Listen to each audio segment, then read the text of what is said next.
गुरु दीन दयाला धीरज आला क्षमा को सत्यमहि दया को धारण स्वतः विचारन भर्म निवारण बोध जहि बंधन तोरी जीवन छोरी कर निज होरी परख दही विनवो चरना काज सुधरना तुम्हारी सरना शांति आई सद्गुरु देवा दया धरेवा पार करेवा सागर निरहंकारी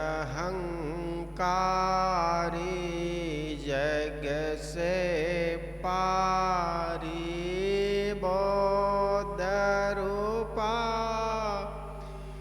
दुख दाहर रहित वासना मेटी त्रासना हरहूँ शासना गुण आगर त्याग करंता सनहन भासन तंता नहे नागर गुरुवर देव सहज स्वाभाविक ज्ञान निधि करन हार भव छे वह जहाँ न संशय है भरमादीन कृपा करि ज्ञान जहिते सब जालन लखे खानी बानी रुझान करऊँ समन आसक्ति गुरु बंदौ सन्मुख पारखी शीर्ष भेंट दरुहात वचन उचारूं बंदगी सत्य प्रेम के संग बंदगी साहेब बंदगी साहेब। बीजक चिंतन प्रवचन माला में आप सबका स्वागत है। आज साखी प्रकरण का 139वीं साखी है। कौन ब्राह्मण और कौन चमार, इस पर व्याख्यान है साहब की। बड़े गए बड़ापने रोम रोम हंकार, सद्गुरु के परिचय बिना चारों वर्ण चमार। साहब कहते कितने बड़े कहलाने वाले अपने मिथ्या बड़प्पन के मद में नीचे गिर गए, क्योंकि उनके रोए रोए में अहंकार भरा था। सद्गुरु के द्वारा स्वरूप ज्ञान पाए बिना दैहिक बुद्धि रखने वाले चारों वर्ण के लोग चमार है, क्योंकि उनकी समझ चाम की देह तक है। मनुष्य की सबसे बड़ी भूल है भौतिक पदार्थों का अहंकार करना। धन, विद्या, पद, काल्पनिक जाति, शरीर, जवानी, सौंदर्य आदि भौतिक पदार्थों में मनुष्य अपना इतना तादात्म्य कर लेता है कि इन क्षणिक वस्तुओं को लेकर इतराता रहता है। सारे अहंकारों की जड़ शरीर है। चूंकि मैं शरीर को मैं मानता हूं, शरीर को जब मैं मानते हैं तो शरीर के जितने भी काल्पनिक संबंध है वो सारे संबंध को मैं मानता हूं। जब शरीर से सारे रिश्ते और शरीर के सारे रिश्ते सत्य प्रतीत होने लगता है। इसीलिए किसी शायर ने सुंदर कहा, देह को मैं मानना सबसे बड़ा यह पाप है, सब पाप इनके पुत्र है, सब पापों का यह बाप है। शरीर को जब मैं मानता हूं मैं ब्राह्मण हूं, तो ये काल्पनिक जो जाति है ये सत्य प्रतीत होने लगता है। इसी प्रकार मैं मास्टर मानता हूं, डॉक्टर मानता हूं, लेकिन सारे ओहदे, सारे पद, सारे जातियां एक काल्पनिक है। साहब कहते कभी अपने आप से पूछना कि मैं कौन हूं, तो पता चलेगा मैं देह नहीं हूं, और देह नहीं हूं तो देह से जितनी की काल्पनिक रिश्ते हैं, नाते, वो रिश्ते नाते भी नहीं रह जाते।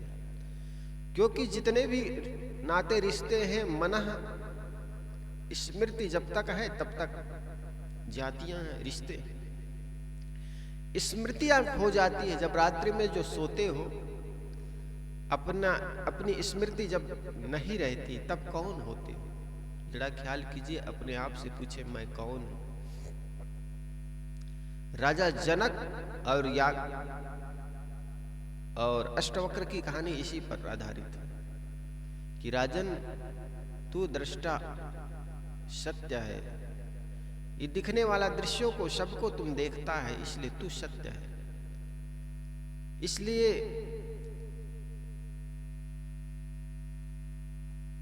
संत लोग कहते हैं कि हम अहम शुद्ध चैतन्य ज्ञान अस्वरूपम अजरहम अमरहम अखंडम अनुपम। साहब कहते हैं सदगुरु के परिचय के बिना चारों वर्ण चमार है। जब सदगुरु के से परिचय हो जाता है तो सदगुरु बताते हैं कि तुम शुद्ध चेतन हो, तो हमारे देह भाव से हट करके हम आत्मी भाव में लग जाते हैं और फिर वो ब्रह्म का भाव हो जाता है। और जब तक शरीर का भाव है तब तक सभी लोग चमार हैं। राजा जनक की सभा में जब सभा लगी हुई थी विद्वानों की, बड़े बड़े विद्वान आमंत्रित थे, और ये माना जाता था कि जब जिस दरवाजे पर पहुंचते वहां पर एक नगाड़ा रखा होता था, और जो जितने भाषाओं का विद्वान होते, जितनी विद्याओं का विद्वान होते, उतने बार उस नगाड़ा को ठोकते थे, बजाते थे। अष्टवक्र दरवाजे पर पहुंचे तो नगाड़े पर नगाड़े बजाए जा रहे थे। अंदर के विद्वान हैरान हो गए, हम तो आए तो 2 बजाए, 1 बजाए, और ये तो बजाए चले जा रहे हैं, कितने बड़े विद्वान। राजा के आदेश पर उनको अंदर लाए गए। जब अंदर लाए गए तो उस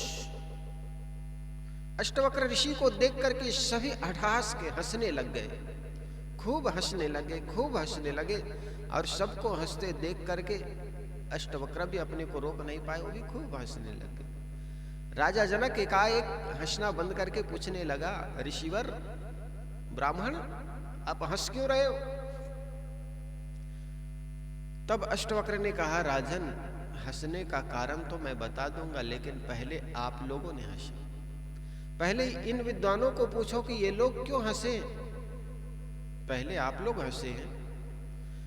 राजा जनक ने कहा, इन लोगों के हंसी का कारण मैं जानता हूं, तुम 8 जगहों से टेढ़े मेढ़े हो, और ये लोग समझे कोई बहुत बड़ा विद्वान होंगे, लेकिन तुम तो विद्वान लगते नहीं हो, केवल टेढ़े मेढ़े शरीर को लेकर के चले आ रहे हो। तब अष्टवक्र ने कहा, राजन मैं भी सुना था कि राजा जनक के सभा में बड़े विद्वान उपस्थित हो रहे हैं, इसलिए मैंने चला आया, लेकिन यहां पर आकर के पता चला ये तो सारे चमार बैठे हुए हैं। राजा को बड़ा आश्चर्य हुआ, इतने बड़े विद्वानों को, यहाँ पर बैठे विद्वानों को सारे को चमार कह दिया। सारे विद्वान हो हल्ला करने लगे, हम सबको चमार कह दिया। राजा ने कहा कि सिद्ध कीजिए, बैठे वे सारी चमार हैं, अन्यथा तुम्हें सजा दी जाएगी। अष्टवक्र ने कहा, राजन, मैंने सुना था कि यहाँ पर बड़े बड़े विद्वान हैं जिसको ब्रह्म का बोध हो गया है, और जिस व्यक्ति को ब्रह्म का बोध हो जाता है वह व्यक्ति सब में ब्रह्म नजर आता है, सभी को ब्रह्म देखते हैं।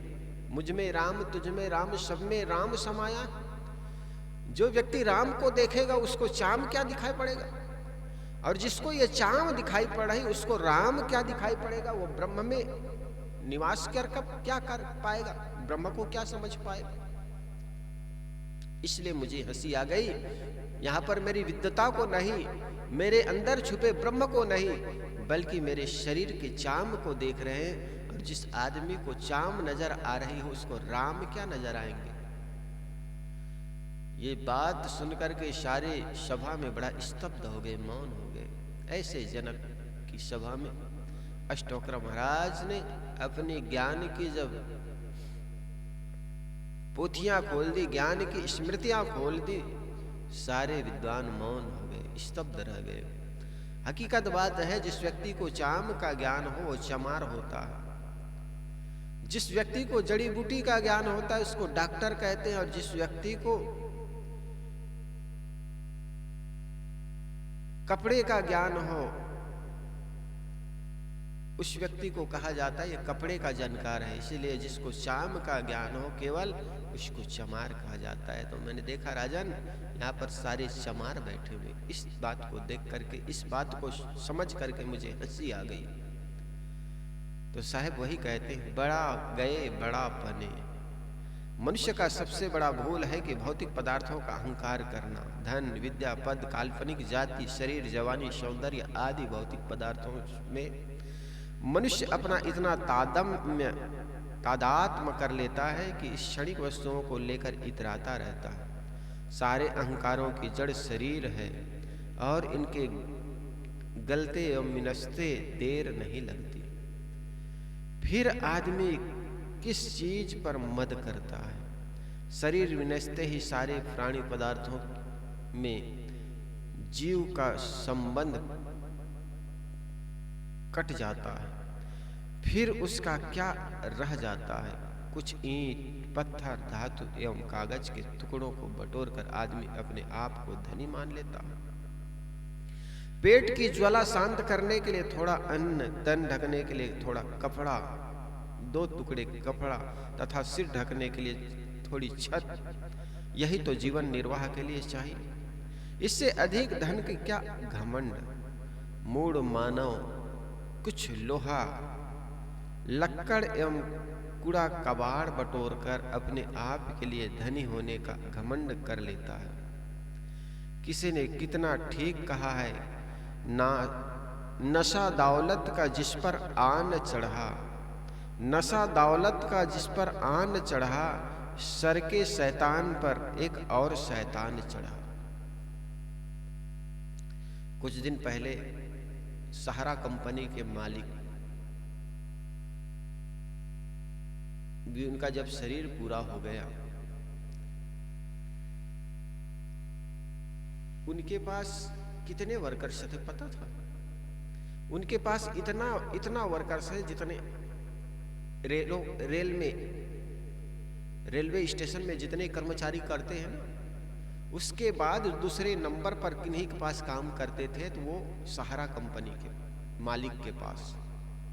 और वो बेचारा जब मरे तो उनकी पत्नी भी नहीं थी, बच्चे भी नहीं थे, बल्कि जब शरीर पूरा हो गया तो बूचड़ खाना, जहाँ काट फिस किया जाता है, जिसका जहाँ चीर फाड़ किया जाता है, वहां पर एक दिन रखे गए थे। तो ऐसी दुर्दशा होती है शरीर की।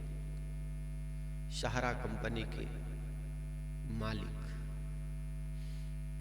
तो ऐसी संपत्ति का क्या घमंड करना। विद्या का क्या घमंड। कुछ काल्पनिक रूढ़ियों को भाषा एवं सांकेतिक चिन्हों को लिपि कहते हैं। इन्हीं को रटा रटा विद्वान रट रटाया कर विद्वान होने का घमंड होता है। सारी कथना तथा कथित विद्याएं वस्तुओं को जानने तथा जानने के लिए अनपढ़ उन्हें अपनी भाषा में जानते जनाते रहते हैं। पशु पक्षी यदि बिन भाषा का प्रयोग किए अपना शारीरिक निर्वाह कर लेते हैं,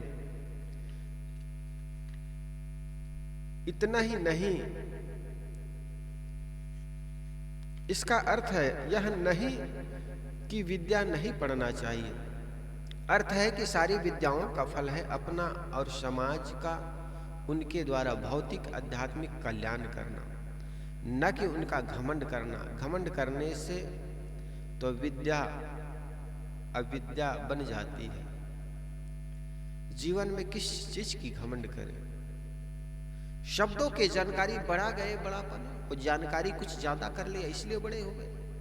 मैंने कल उदाहरण दिया था किस प्रकार ये जानकारी तर्क केवल कुतर्क तर्क वितर्क बन करके रह जाए तो कोई उससे कुछ लाभ मिलने वाला नहीं।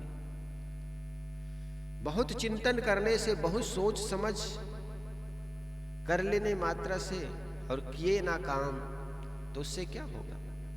जीवन में शब्दों की जानकारी ही काफी नहीं, जानकारी के साथ साथ आचरण भी चाहिए। सुंदरता बहुत जल्दी मिट जाती है, जवानी जाते देर नहीं लगती। पद और अधिकार केवल 2 दिन की चांदनी है, पूज्यता प्रतिष्ठा क्षणिक है। इन स्वप्नवस्त पदार्थों का अहंकार करना भोलापन है, बचपना है। वाणी एवं संप्रदाय, वर्णों एवं संप्रदाय का घोर अहंकार होता है। कितने स्वामी लोग दूसरे त्यागी से त्यागी का बीच नमस्कार कर ही नहीं सकते। उन्हें कोई नमस्कार करे तो वे उनकी ओर ताक दे तो बड़ी बात है, परंतु उनको पता नहीं कि उनको तुच्छ समझने वाले दूसरे संप्रदाय अभिमानी उनसे बढ़ चढ़ करके यहाँ से सब तथाकथित ईश्वर एवं सत्य के इकलौते पुत्र एवं ठेकेदार है। अमुक संप्रदाय का नाम लेना बेकार है। घमंड राजा जिनके अंदर केवल भूषी एवं भंगार है, शव के ऊपर खड़ा गरजता है। वर्ण व्यवस्था की लाश सड़ गई है और उसमें से केवल बदबू निकल रही है, परंतु उनको लेकर अहंकार में कमी नहीं है। तथाकथित ब्राह्मण भी अहंकार हो तो ऐसी बात नहीं। दूसरे वर्ण एवं जाति के कहलाने वाले लोग भी अहंकार के बुखार में पीड़ित है। आज भी एक आदमी दूसरे आदमी को जन्मजात अछूत मानने का पाप करता है, जबकि दोनों हाड़ मांस के ढांचे हैं, दोनों के पेट में टट्टी और पेशाब भरी है। जब तक अविनाशी स्वरूप राम का बोध नहीं है तब तक यह मानना जाता है कि मैं देह हूं। तब तक चारों वर्ण के लोग चमार हैं। कबीर देव तीखे वचन कहते हैं, सदगुरु के परिचय बिना चारों वर्ण चमार। सारे अहंकारों का मूल है देह। अतः जब तक शरीर जाति वर्ण एवं अहंकार करता है तब तक वह केवल चमार है। जीव एवं आत्मा ब्राह्मण क्षत्रिय वैश्य शूद्र हिंदू मुसलमान ईसाई जैन बौद्ध आदि नहीं है। वह शुद्ध चेतन है। वर्ण जाति आदि के सारे भेद देह में ही कल्पित किए जाते हैं। इसलिए वर्ण आदि का अहंकार करने वाले चमार की देह की बुद्धि रखने वाले हैं, इसलिए वे चमार हैं। सदगुरु कबीर साहब जी ने इन वर्ण को चमार नहीं कहा। सदगुरु कबीर ने एक वर्ण को चमार नहीं कहा, उन्होंने सारे देह अभिमानियों को चमार कहा। एक मनोरंजक कहानी है। मिथिला में राजा जनक की सभा लगी हुई थी। सभा में ऋषि मुनि ज्ञानी ब्रह्म ज्ञानी एवं ब्रह्मजन ब्राह्मण जन विद्यमान थे। वहां एकाएक अष्टवक्र मुनि आ गए। उनके 8 अंग टेढ़े थे। वहां सभी ज्ञानी राजा जनक की ब्रह्म ज्ञान देने आए थे। अष्टवक्र भी जनक को ज्ञान देने ही गए थे। अष्टवक्र को देखकर पूरी सभा हंस पड़ी। अष्टवक्र ने जो भी ने भी सभा को देखकर हंस दिया। सभा के ज्ञानियों ने अष्टवक्र से पूछा, आपने क्यों हंसा? अष्टवक्र ने उलटकर ज्ञानियों से पूछा कि आप लोग क्यों हंसे? ज्ञानियों ने कहा, हम लोग यह सोचकर हंसे कि अष्टवक्र आठों अंग से टेढ़े हैं और ये राजा जनक को ज्ञान देने आए। अष्टवक्र ने कहा, मैं यह सोचकर हंसा कि ये चमारों की मंडलियां राजा जनक को ज्ञान देने के लिए बैठी है। सभा के लोग अष्टवक्र पर क्रुद्ध हो गए कि आपने हमें चमार क्यों कहा? अष्टवक्र ने कहा, जो चाम की बुद्धि रखता हुआ चमार नहीं तो क्या है? आज लोग मेरे चाम की देह ही को तो देखकर हंस दिए हैं कि यह टेढ़ी मेढ़ी है। गन्ना टेढ़ा होकर के भी उसके अंदर रस टेढ़ा नहीं होता, नदी टेढ़ी होने पर भी उसका पानी टेढ़ा नहीं होता। महत्व देह का नहीं ज्ञान का है। अष्टवक्र के सटीक उत्तर पाकर ब्रह्म समाज लज्जित हो गया। अतएव एक मानव जाति में यदि भेद किया जाए तो केवल दो जातियां बनती है, एक चमार का, दूसरा ब्राह्मण का। जो अपने आप को देह मानता है वह चमार है, और जो अपने आप को चेतन आत्मा मानता है वह ब्राह्मण है। बिना अहंकार का त्याग किए मोटी माया का त्याग निरर्थक है। सदगुरु कबीर आगे की साखी कहते हैं, 140 नंबर की साखी। माया तजे क्या भया, जो मान तजा नहीं जाए। जही माने मुनिवर ठगे, सो मान शबन को खाए। साहिब कहते, माया तजे क्या भया। स्त्री पुत्र घर धन त्याग कर कोई साधु वेश धर लिया तो क्या विशेषता हो गई? माया तजे क्या भया, जो मान तजा नहीं जाए। साहब कहते, यदि अपने माने हुए बड़कपन का अहंकार घमंड नहीं छोड़ा, जिस बड़कपन के अहंकार ने बड़े बड़े ऋषि मुनियों को पथभ्रष्ट कर दिया, यही अहंकार आज भी सबको नष्ट कर रहा है। यही माने मुनिवर ठगे, बड़े लोग ठगा गए, सो मान शबन को खाए। ये मान अहंकार सबको खाए जा रहे हैं। पिछली साखी में सदगुरु ने ज्यादातर वर्ण जाति के अहंकार पर चोट की थी। इस साखी में विरक्त नाम धारियों के अहंकार पर चोट है। साधु का वेश ही मृत्यु का चिन्ह है, जिसमें पूरी विनम्रता है। जो संसार से मर गए उसे क्या अहंकार हो सकता है? संसार में जीव देह को छोड़कर चला जाता है तब उसे मरना कहा जाता है, और साधु दशा में मन के सारे अहंकार जब समाप्त हो जाते हैं तब उसे साधुत्व कहा जाता है। परंतु आश्चर्य है कि कितने लोग साधु का वेश धारण करने पर अहंकार की महामूर्ति हो जाते हैं। धन का नशा, विद्या का नशा, पद का नशा तो होता ही है, त्याग का भी नशा आ जाता है। सारे नशा जीव को पतित करने वाले हैं। अतः आप पुराण तथा महाकाव्य पढ़िए तो पता चलेगा कि ऋषि मुनि कैसे अहंकार थोड़ी थोड़ी बातों को लेकर एक दूसरे को श्राप देते, मारामारी करते, एक दूसरे के आश्रम जलाते थे। वशिष्ठ विश्वामित्र तथा विश्वामित्र वशिष्ठ का विध्वंस करते हैं। कितने त्यागी, त्याग और तप, इससे कहीं ज्यादा क्रोध और अहंकार। बाहरी त्याग तब तक निरर्थक है जब तक मन पूर्ण अहंकार का त्यागी नहीं होता। अहंकारी आदमी भ्रांति में जीता है। कोई अपने मत को पुराना तथा युक्त युक्त बताता है तो कोई अपने मत को ईश्वर की नाक की सिधाई पर बताता है तो कोई अपने मत को अल्लाह मियाँ की आवाज। ये अलग अलग समझते हैं कि केवल वे ही सत्य को समझ सकते हैं। आज तक लोगों ने केवल ईश्वर के विषय में कल्पना की है। ईश्वर ने किसी को अपना कोई देश नहीं दिया है, संदेश नहीं दिया है। परंतु ऐसा भी देह अभिमानी किया गया है, परंतु ऐसा भी देह अभिमान किया गया कि हमने ईश्वर से मुलाकात की है। उसने हमें ही संसार को तारने की ठेकेदारी दी है। संसार में हजारों मत है, इसमें अधिकतम ऐसे है जो अपने आप को आकस्मिक तथा दूसरे को नास्तिक, अपने को आस्तिक तथा दूसरे को नास्तिक मान बैठे हैं। ये सारे अहंकार मिथ्या है। सभी मनुष्य मूलतः समान है। जो कितना भी प्रेम, समता, एकता, निर्माणता एवं सर्वभूत हित की भावना रखता है, वह उतना ही वास्तविकता को समझता है। त्याग का क्या अहंकार करना? जो छूटने वाला है उसको छोड़ देने में क्या अहंकार? एक संत बार बार कहते थे, जानते हैं मैंने कितनी बड़ी संपत्ति त्याग करके आया।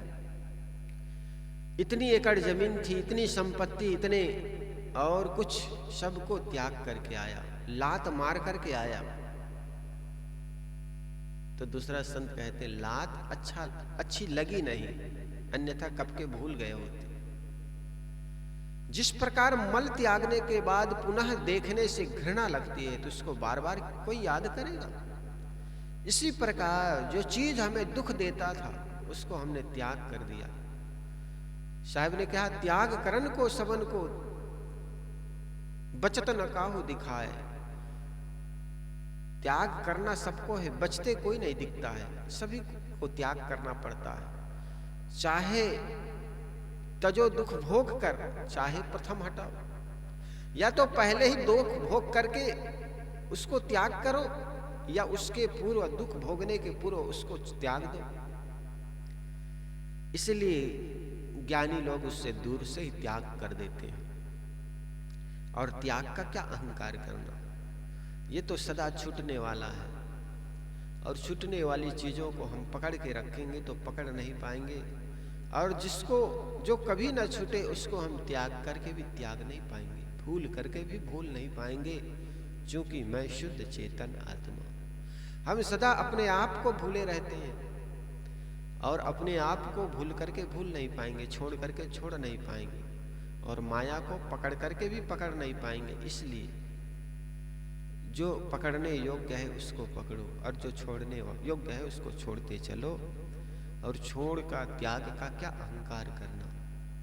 इस प्रकार साहेब, माया तजे क्या भया, जो मान शवन को खाए, जही माने मुनिवर ठगे, सो मान शवन को खाए।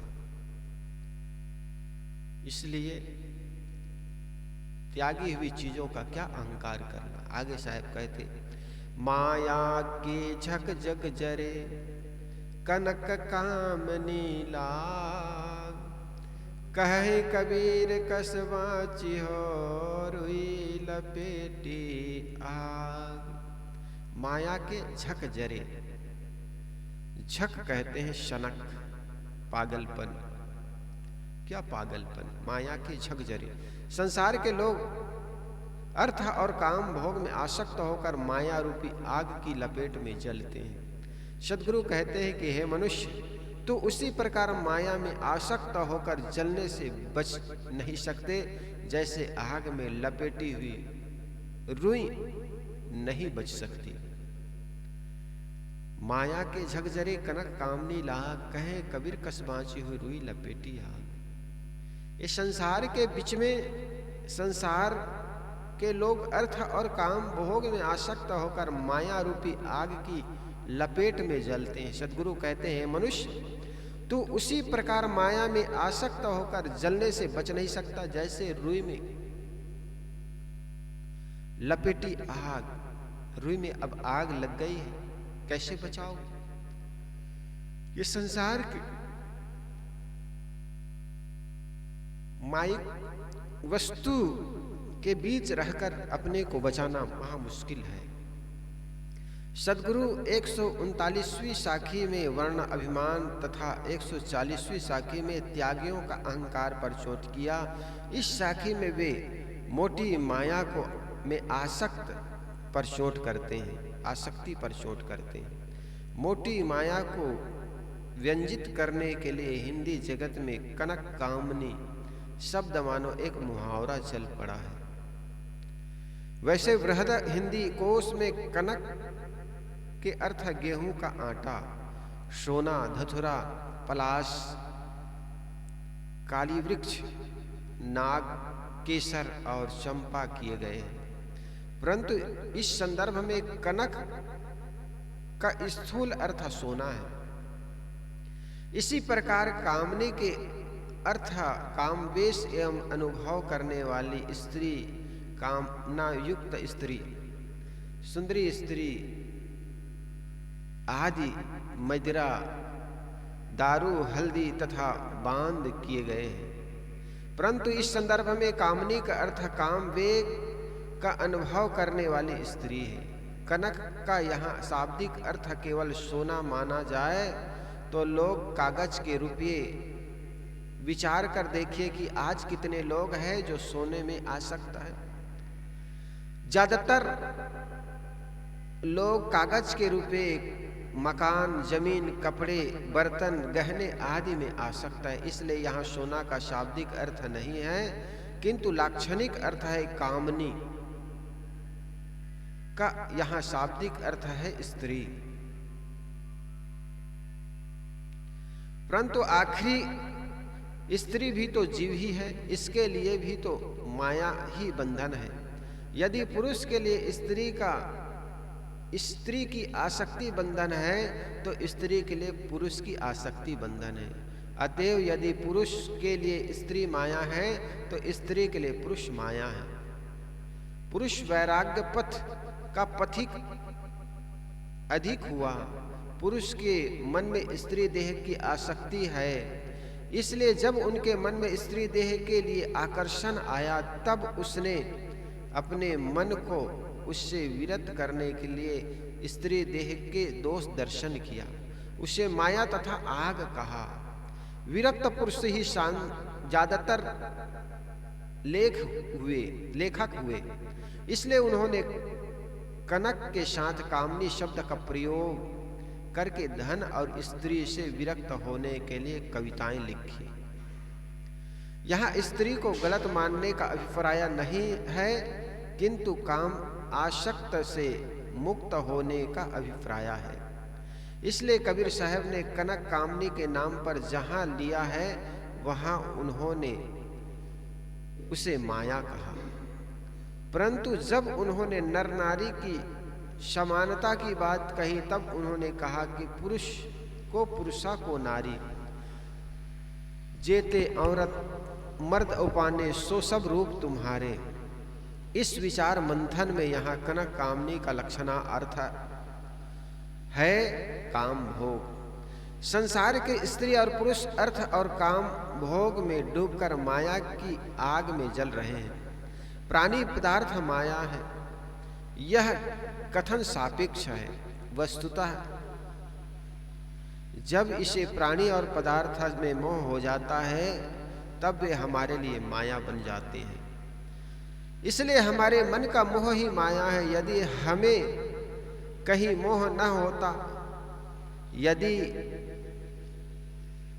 यदि हमें कहीं मोह न हो तो हमारे लिए कहीं माया नहीं है। आदमी इंद्रियों के भोग में आसक्त होता है, आसक्ति वश उन्हें अधिक काम की आवश्यकता प्रतीत होती है। इस प्रकार विषयासक्त आदमी काम भोग और धन में आसक्त होकर रात दिन उनकी आग में जलता है। इच्छा, तृष्णा, आपूर्ति, खिन्नता, राग भाव, अभाव, असंतोष, क्षीणता, वियोग आदि ही तो माया की आग है। जो धन और भोगों में आसक्त होगा वह न सबकी आग में जलेगा ही, जो धन और भोग में आसक्त होगा वह इन सब की आग में जलेगा ही। सद्गुरु ने इसके लिए अत्यंत सटीक एवं सुंदर उदाहरण दिया, रुई लपेटी आग। रुई आग में लिपट जाए तो उसका जलना निश्चित है। इसी प्रकार जो धन और काम भोग में लिपटा है उसका माया की आग में जलना निश्चित है। झग का अर्थ है शनक भी है। इससे अर्थ होता है कि माया के पागलपन में पड़कर आदमी जलता है। निश्चित मानिए जिस संपत्ति माया के बीच रह करके कोई सुखी रह नहीं सकता है। एक राजा था, राजा रात्रि में सो रहा था अपने राजमहल में। उतने में पता चला कि रात्रि के 1-2 बजे कोई छप्पर पर चल रहा है, कोई छत पर ऊपर घूम रहा है। राजा ने आवाज लगाई कि कौन है इस वक्त छत पर जो टहल रहे हैं। ऊपर से आवाज आई, सरकार मैं आपके नगर का एक प्रजा हूं। राजा ने पूछा, तुम क्या कर रहे हो छप्पर पर? उन्होंने कहा, राजन मैं ऊंट खोज रहा हूं।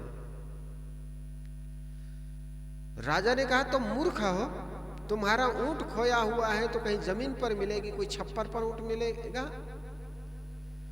तब उस व्यक्ति ने कहा, राजन मैं मूर्ख हूं तो आप कौन है? मैं छप्पर पर खोज रहा हूं ऊंट, मैं मूर्ख हूं, और आप संपत्ति और राज्य के बीच बैठ करके सुख खोज रहे हो तो आप भी तो महामूर्ख हैं। मैं अगर मूर्ख हूं छप्पर पर ऊंट खोज करके, तो आप धन संपत्ति के बीच सुख खोज रहे हो तो महामूर्ख हो। राजा ने उनकी बात सुन करके बाहर निकल करके देखा कि छप्पर पर कौन है, तो कहा जाता है वो व्यक्ति मिला नहीं। और दूसरी घटना दूसरे दिन घट गई कि उस दिन से राजा भी उस राजमहल में मिले नहीं, गायब हो गए, सन्यास हो गए। तो कहने का मतलब, शब्दों की चोट जिस व्यक्ति को लग जाती है ना, वो व्यक्ति के अंदर में ज्ञान का उदय हो जाता है, और ज्ञान से व्यक्ति के मन में वैराग्य पैदा हो जाता है। संसार के भौतिक त्याग को, चीजों को त्याग करके परम शांति के मार्ग को पकड़ लेता है। तो कहने का मतलब है, माया के झकझरे कनक कामनी लाग, कहे कबीर कसबा चिहा रूही लपेटी आग। इस संसार के भौतिक चीजों के बीच रह करके हमारे चित्त में आग लग जाती है। इससे हम अपने आप को बचा नहीं सकते हैं। इसलिए साहब कहते हैं, विवेकवान काम भोग का एकदम त्याग कर देता है और मन से अनासक्त पूर्वक केवल शरीर निर्वाह लेता है।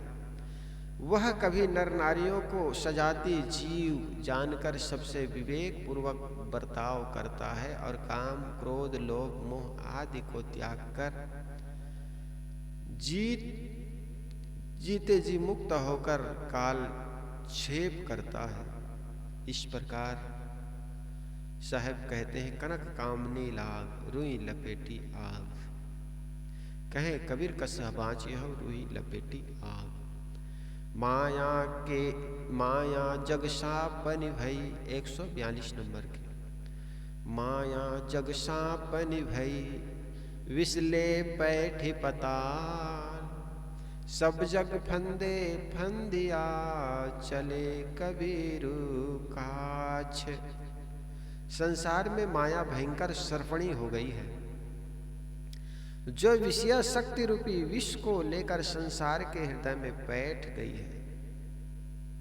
संसार के सारे लोग इस बंधन में बंध गए हैं, किंतु कबीर उससे अपने आप को बचाकर अलग हो गए। कबीर तीव्र विरक्त पुरुष थे। उनको गृहस्थ बताने वाले गहरी भूल में हैं। कबीर साहब जी को कुछ लोग गृहस्थ मानते हैं, लेकिन सदगुरु कबीर के विरक्तपूर्ण आग को देख करके सहज समझा जा सकता है कि किस प्रकार सदगुरु कबीर विरक्त संत थे। माया तजे क्या भया, मान तजा नहीं जाए, जही मन जही माने मुनिवर ठगे, सो मान शबन को खाए। और कहा उन्होंने, माया के बशी परे कनक कामनी लाग। साहब ने बहुत सी माया का खंडन करते हुए कहा, माया महाठगनी हम जानी, त्रिगुणी फांस लिए कर डोले बिनु, बोले मधुरी वाणी। इस प्रकार के किस प्रकार माया में फंसे हुए लोगों का साहब खूब खुल करके बातें कहते हैं। और वे महापुरुष जिनकी वाणियों में वैराग्य की तीव्रता हो, वे कैसे स्वयं गृहस्थ हो सकते हैं? वे कहते हैं कि संसार के सांप सांप नहीं है, उनके काटने से तो केवल शरीर मर सकता है, परंतु यह माया भयंकर सर्पणी है। माया है काम भोग, माया है प्राणी पदार्थों का लोभ मोह। इस माया सर्पणी के डसने से जीव अपने कल्याण से दूर हो जाता है। माया आसक्ति का जहर लेकर मनुष्य के हृदय में घुस जाती है। विष ले पैठ पताल, बहुत मार्मिक वचन है। किस तरह विषयों का अध्यास मनुष्य के हृदय में गहराई से धंस जाता है, उसे विवेकवान ही समझ सकता है। विषयासक्ति मन पूरी जागृति अवस्था में विषयों का चिंतन करता है, स्वप्न में उसी का विलास करता है और सुषुप्ति में उसी के बीज उसमें लीन रहते हैं। विषय सुख जो वस्तुतः सर्प है, विष है, फांसी है और इन सब से भी भयंकर है। अज्ञानवश जीव ने उसे ही अमृत मान रखा है, इसलिए वह मलिनता से अपने आप को छुड़ा नहीं पाता। तीव्र घृणा दृष्टि हुए बिना विषयों के अध्यास नहीं छूट सकते। यह मानसिक नियम है कि जिससे तीव्र घृणा होती है, हृदय से उसी का अभाव होता है। विषय वासना ही माया है। इनका पूर्ण त्याग किए बिना स्वरूप स्थिति नहीं मिल सकती और विषय वासना का पूर्ण त्याग तभी होगा जब उसमें घृणा हो, उससे घृणा हो, उससे दोष दर्शन हो। सारा संसार विषय वासना में डूबा है। विरले शुद्ध जीव उससे मुक्त होने का प्रयास करते हैं। नीम के कीड़े नीम को आनंद मानते हैं, गोबर के कीड़े गोबर का मल में ही आनंद मानते हैं। इसी प्रकार जीव अपने स्वरूप को भूलकर विषयों में इतना डूब गया कि उसे विषय ही सुखप्रद लगते हैं, जबकि सारी पीड़ाओं का कारण विषय वासना ही है। जैसे तम्बाकू, बीड़ी, सिगरेट, गांजा, भांग एवं शराब की आदत में डूबे अपने आदमी उसमें नाना दुख पाकर भी उसी में लीन रहते हैं, वैसे विषयों से ही सारा कष्ट पाते हुए भी जीव व्यामोहवश एवं मायावश पुनः पुनः उसी में डूबता है। चले कबीरू काज, साहब कहते हैं इसमें कबीरू और काछ दो शब्द महत्वपूर्ण है। कबीरू शब्द का सद्गुरु अपने आप के लिए प्रयोग कर सकते हैं और सामान्य मुमुक्षुओं के लिए भी। यहाँ तो निर्विवाद है कि सद्गुरु ने कबीर शब्द का प्रयोग बीजक में अपने नाम के साथ साथ सामान्य जीवों के लिए भी किया है, जिससे आप 86वें शब्द में देख सकते हैं, जिसमें एक बार कबीरा और 4 बार कबीरा शब्द का प्रयोग करते हैं। अंत में 6वीं बार कहीं के साथ कबीर शब्द का प्रयोग हुआ है। यहाँ का अर्थ है कि कोई मुमुक्षु जीव ही विषय वासनाओं से बचकर या उन्हें त्याग कर अलग हो जाता है। यह संसार में धन्य है जो विषय सर्प को मारकर अपने स्वरूप स्थिति रूपी गुहा में विराजमान हो जाते हैं। तो विषयासक्ति लोग कितनों उसमें पीड़ा मिले फिर भी उसको त्याग नहीं पाते हैं, है ना। चाहने आदमी को क्या क्या नहीं कराया। चाह के आते ही आदमी में अनेक दुख पैदाएं हो जाता है। तो चाह से जितने बचे, विषय वासनाओं से जितने दूर हो सके, उतना ही व्यक्ति अपने आप को बेदाग और सुखमय कर सकता है। बोलिए सद्गुरुदेव की वंदनीय गुरुदेव, तुमको वंदनी है। काले जाल के फंदा बारी, काले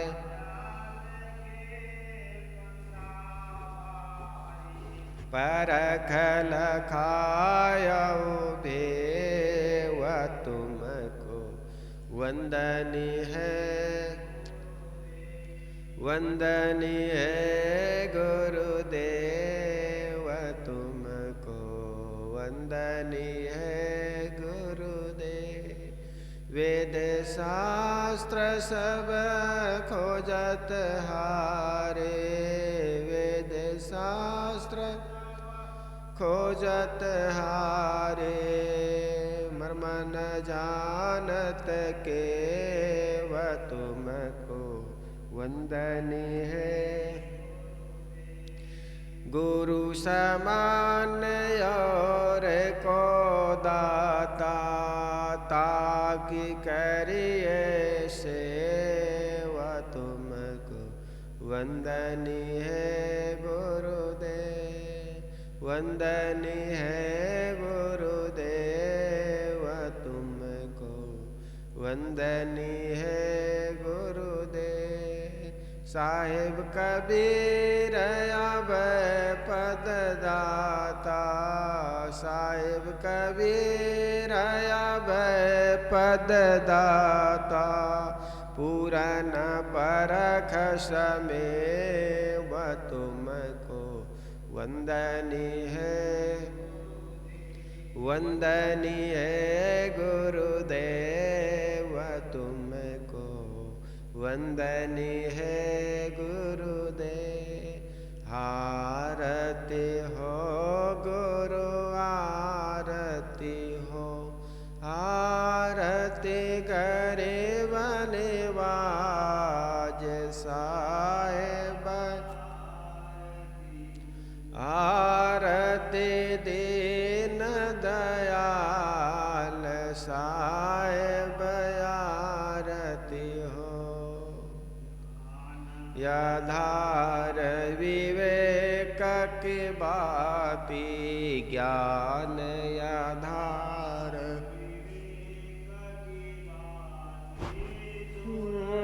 ज्योति जहाँ जाग साहेब, आरती दीन दयाल साहेब आरती हो। आरती कुरु सद्गुरु सा की, आरती करो सद्गुरु साहेब की, सब संत समाज साहेब आरती हो। आरती दीन दयाज साहेब आरती हो। परस गुरु चरण शरण भयो दरस, परस गुरु चरण भयो टूट गया यम जाल साहेब आरती हो। आरती करे साहेब आरती हो। साहेब कबीर संतन की कृपा से, साहेब कबीर संतन से भयाओ परख परकाश साहेब आरती हो। आरती गरीबनी साहेब आरती हो। दास जान निज आपनो विनती सुनिए मोर, विनवत हूँ कर जोर के गुरु शरणागत। काम क्रोध मद लोभ में नित मैं रहूं भुलान, दीन दास प्रभु जान के लीजय बंद। मम दृष्टि महामलिन खाने वान के बीच, दया करी गुरु बोधिए मैं हूँ अधम यतनी। काल जाल बहु फेर में पर्यो निपट गंवार, शरण आय केला जय साहेब लीजे हुआ। मन वच कर्म गुरु साधु से टूटे नाम मने। बंदी छोरिया दीजिए वरदान सदा अच्छे, साहिब के दरबार में कमी काहू की नाय। बंदा मोय पावे नहीं चूक चाक, ना गुरोरधिकं तत्त्वं न गुरोरधिकं तपः। गुरुर्ज्ञानात् परं नास्ति तस्मै सद्गुरुवे नमः। ध्यानमूलं मूलं गुरुपदं, मन्त्रमूलं गुरुर्वाक्यं, मोक्षमूलं गुरुर्कृपा। गुरुर्देवो गुरुर्धर्मो गुरुर्निष्ठा परं तपः। परतरं नास्ति नास्ति तत्त्वं गुरुपरम्। बंदौ सन्मुख पार के शेष भेंट धरु हाथ, वचन उचारो बंदगी सत्य प्रेम के साथ।